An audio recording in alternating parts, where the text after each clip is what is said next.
보통 하루 일과는 어떻게 되시나요? 선수들이 관리 받으러 나오는 시간에 맞춰서 대부분 이루어지고 있고 10시 정도에 출근을 해서 나오는 선수에 맞춰서 일과가 돌아가요. 선수들이 나오기로 한 시간이 끝나면 일과는 끝이 나요, 대부분. 약간 유동적인 거네요. 유동적으로.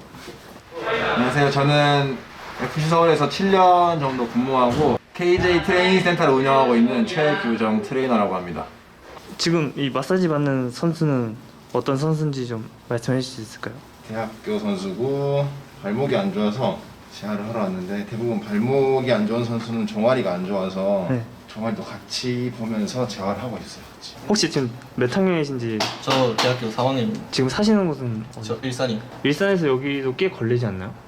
지하철 타고 오면 한 1시간 20분 정도? 네, 그러면 일산에서부터 여기까지 찾아오시는 이유가 있어요? 원래 다른 병원도 막 다니고 그랬었는데 그럴 때마다 계속 똑같은 프로그램을 해주셔서 여기 한번 와보게 됐는데 그때부터 인연이 맺어져가지고 잘하고 있습니다. 괜찮아요. 아주 좋습니다. 선수들 오면은 이렇게 마사지 치료부터 들어가고 그 다음 운동 치료로 들어가는 게 순서인가요? 딱히 그렇진 않고 선수에 따라 다르고요. 운동이 많이 필요한 사람은 운동만 좀 가고 좀 더 관리를 하고 들어가면 좋을 것 같은 사람은 유동적으로 좀 바꿔가면서 하고 있어요. 대부분 선수에 따라서 좀 달라져서 그때마다 달라요. 이렇게 딱 정해진 건 없고요. 프로 선수들은 대부분 시즌 들어가면은 이제 훈련량이 확 줄어들긴 하잖아요. 이제 이런 치료를 더 많이 하면서 컨디션을 더 목표로 두나요? 아니면은 똑같이 훈련량은 하면서 치료도 똑같이 하나요? 선수들 같은 경우는 이제 한 번씩 와서 체크 받는 경우가 많고 그래서 선수들 같은 경우는 이렇게 매뉴얼 이렇게 마사지를 좀 더 비중을 좀 더 많이 줘요. 원 포인트로 자기가 필요한 부분이나 자기가 불편해하는 부분을 좀 좋아지게 할 수 있는 운동들을 몇 동작씩 알려줘서 개인적으로 그렇게 진행을 하고 거의 오면 선수들은 시즌 중에는 매뉴얼을 좀 위주로 많이 보고 선수들은 이제 한 시즌을 계속 하다 보니까 스케줄이 딱 어떻게 되는지 몰라서 그때부터 시간 될 때마다 가끔씩 와서 보고 가죠 선수들은.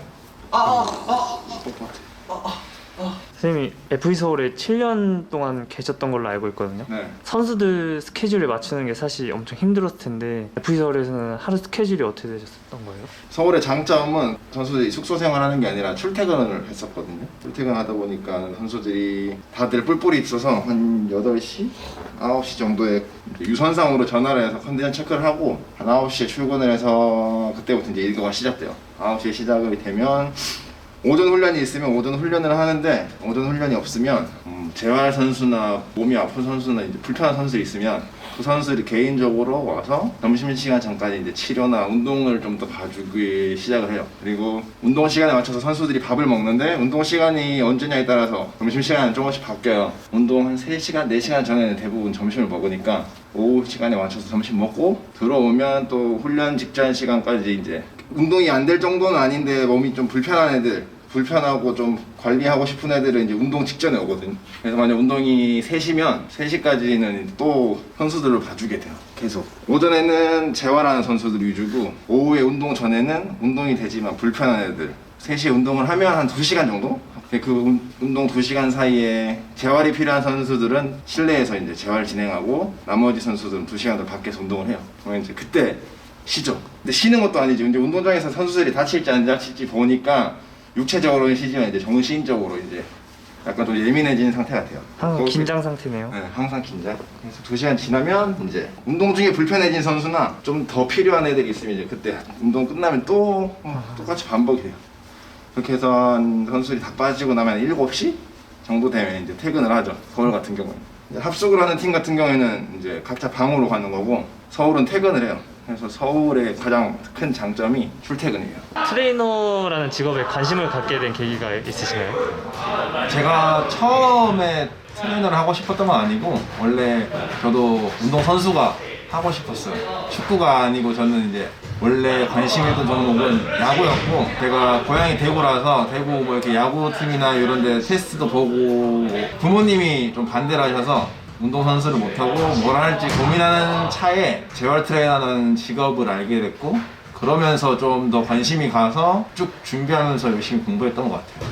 FE 서울에서 7년 동안 계셨잖아요. 그럼 그 전에는 다른 곳은 없이 그냥 바로 FE 서울로 가신 거예요? 처음에는 제주 유나이티드 유소년 팀에 1년이 있었어요. 네, 제주 유나이티드 있다가 기회가 우연찮게 좋은 기회가 생겨서 FC 서울에 이력서를 냈고 FC 서울에서 이제 채용이 돼서 7년을 근무하게 됐어요. 거기서 나오신 지도 얼마 안 되셨잖아요. 이제 18년도를 마지막으로 나왔으니까 이제 3년 차 돼가는 것 같아요. 그럼 거기서 이제 7년 동안 근무를 하시고 7년이라는 시간이 좀 아까울 수 있는데 나오게 된 또 따로 이유가 있으신가요? 가족이 좀 컸던 것 같아요. 이제 가족이랑 떨어져 있어야 되는 시간이 좀 컸었고, 그리고 뭔가 저한테도 변화가 필요했어요. 변화가 필요했던 이유는 항상 팀 테두리 안에서 이제 해야 될 부분이 명확하게 나눠져 있었고, 제가 좀 더 모자란 부분이 뭔지를 항상 생각하고 있었는데, 그런 모자란 부분을 채우기 위해서 좀 더 지체를 하면 시간을 좀 놓칠 것 같아서 과감하게 나와서 이제 준비를 해서 지금 이렇게 운영을 하게 됐습니다. 균형 잡는데 3점 있지? 네. 3점 중에 2점만 딱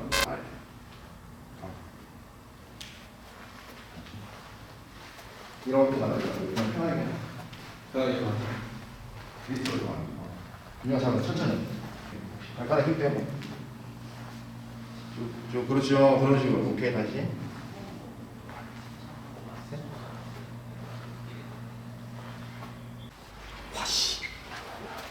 전화 오는데요, 쌤. 전화 오는데요. 천천히. 둘, 5개씩. 셋, 셋, 그렇지. 넷, 5, 이게 셋, 그렇지. 근데 얘는 어떻게 하든지 간에 움직이지. 근데 얘가 어떻게 움직일까라는 변수를 내가 예측을 할 수가 없어. 조절을 하려고 조정을 하면 할수록 얘는 더 흔들리는 거야. 조정할 수 있는 건 내가 꿋꿋이 계속 서 있을 수밖에 없어. 그러니까 밸런스 패드를 안고 있는 거야. 그래서 좀 더 힘들어. 그래서 내가 쉽게 바꿔줬잖아. 원통이 아니라. 좀 내가 해가지고 겁 주면 좀 잡히지 않을까? 목이 잡아줘, 목이. 폭행 해가지고 겁을 주면 좀 가만히 있지 않을까요? 원래 포킹 해볼까? 네. 죄송해요. 이제 여기 프로 선수들 많이 오잖아요. 네. 그런 선수들하고는 어떻게 좀 친분이 깊어서 이렇게 찾아오시는 건가요? 서울에 있던 선수들은 서울에 있을 때 받았으니까 오고, 다른 팀 선수들은 이제 서울 선수한테 이야기를 들었고 저랑 한번 해봐서 좋으니까 애들이 시즌 중에는 제가 이제 가지고 가기도 하고 못 올라오는 상황이 생기니까 지방에 있는 선수 같은 경우는 경찬이는 항상 스케줄에 맞춰서 오는 거야? 아니면은 그냥 거의 스케줄로 거의 매일 같이 오잖아. 저는 매일 그렇죠. 주기적으로 오기 때문에 특정 일수를 정해놓고 이제 프로그램을 만들어서 운동을 위주로 돌아가. 아, 그러니까 선생님은 항상 이렇게 좀 짜놓고 실행을 하시는 편이네요. 이게 매뉴얼이 필요해서 마사지가 필요해서 오는 선수 같은 경우에 내가 하다가 필요한 부분만 캐치해서 운동을 몇 가지만 가르쳐주는 거고, 운동을 위주로 오면서 계속 지속적으로 관리하는 같은 경우에는 이제 내가 어떤 운동을 어떻게 시키는지 알아야 되니까 몸풀기로 버티는 거 먼저 하고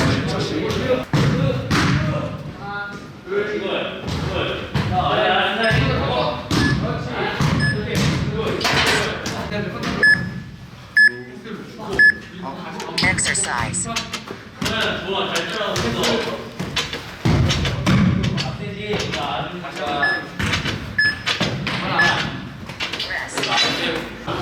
경찬아, 넌 어디 살아? 저 옥동 목동에 신광열이라고 들어봤나? 목동에 신광열이라고 거기서 싸움 제일 잘하는데. 여기 깔짝깔짝. 그렇게. 너무 많아 밑에. 올라갔다가. 그렇지, 지금처럼. 승쾌하게. 쭉. 오씨. 보면은 이제 제 주위의 선배들도 그렇고 후배들도 그렇고 운동을 그만두면은 지도자 아니면은 트레이너라는 직업에 관심을 굉장히 많이 갖거든요. 근데 이제 트레이너라는 직업이 외관만 봤을 때는 사실 멋있잖아요. 프로팀 어디 트레이너다 이러면은.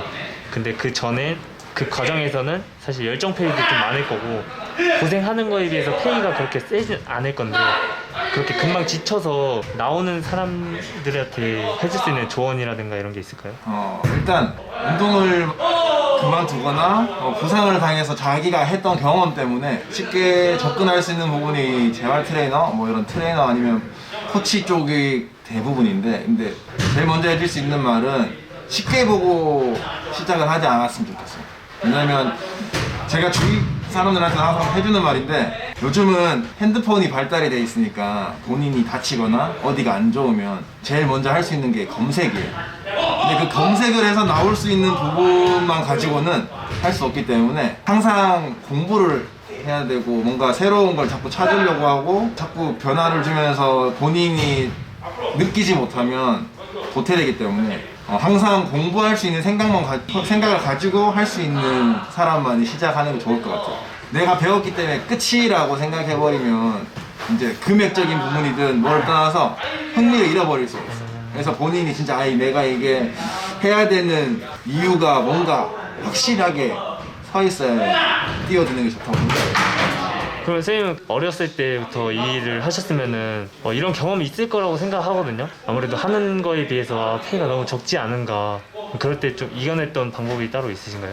그때는 저는 이제 시작은 이게 끝이 아니라는 생각을 좀 많이 했던 것 같아요. 저는 팀에 있었으니까 이 선수를 내가 한번 경험해 볼 수 있는 문제였고, 그리고 그 선수를 통해서 내가 배울 수 있는 부분이 뭘까를 많이 생각했던 것 같아요. 그래서 돈보다는 경험보다는 내 노하우가 생기는 거기 때문에 그런 부분에 집중을 해서 어느 정도 내가 되겠다 싶었을 때 무기를 가지고 나온 케이스인 것 같아요, 저는. 그러면서 좀 초반에 힘들었던 거나 이런 거 좀 버텼던 것 같아요. 그러면 또 그렇게 고생을 하면서도 프로팀만의 또 메리트가 있을 거라고 보거든요. 거기 들어가면. 그런 점은 뭐가 있을까요? 일단은 연봉의 수당 같은 게 금액적으로 금전적인 부분에서는 그게 있을 수 있고, 크진 않지만 뭔가 한 팀에 소속돼서 승리를 하거나 좋은 결과를 얻었을 때 얻어갈 수 있는 금전적인 부분이 있고, 그리고 일단 선수들, 내가 대하는 선수나 모든 부분에 있어서 선수들은 어느 정도 위치에 있는 사람들이기 때문에 내가 생각하고 있고 내가 해보고 싶은 걸 선수한테 했을 때 어떻게 돌아오는지에 대해서 쉽게 볼 수 있을 것 같아요. 피드백이 좀 빠를 수가 있는. 앞으로의 또 다른 목표가 있으실 것 같은데 그거는 어떤 건지 알 수 있을까요? 제가 3년 전에 처음 나왔을 때 가진 목표가, 프로팀에 있으면서 프로랑 계약을 하고 오는 선수들이 부상을 가지고 오는 선수들이 많았어요. 수술이면 수술, 자기가 잘못 쓰고 있는 부분에 대해서 과사용으로 인한 만성적인 통증을 가지고 오는 선수들이 많았는데, 그런 선수들을 보면서 항상 느꼈던 게 이제 유소년 때부터 관리를 잘하고 운동을 좀 더 잘할 수 있는 환경이 되면 좀 더 나은 선수가 나올 수 있지 않을까 하는 생각을 많이 했었거든요. 그래서 제가 갖고 있는 목표는 유소년 선수들이 좀 덜 아프고 좀 더 나은 환경에서 좀 더 나은 실력을 가질 수 있도록 도와주는 게 목표예요. 좀 이게 의외네요. 완성된 성인들을 가지고 뭔가를 하고 싶은 게 아니라 덜 완성된 선수들로 다시 이렇게 안 다치게끔 도와주고 싶다는 그런 말씀이시죠? 그렇죠. 완성된 선수는 완성된 선수 나름대로의 필요한 부분을 도와주는 건 계속 해올 건데, 완성된 선수 이전에 계속 발전하고 있는 선수들을 만나서 좀 더 도와줄 수 있는 부분을 좀 더 도와주고 필요한 부분을 좀 더 해주면 더 나은 선수가 나올 수 있죠. 그리고 아픈 선수가 좀 많이 없었으면 좋겠어요. 아픈 선수가.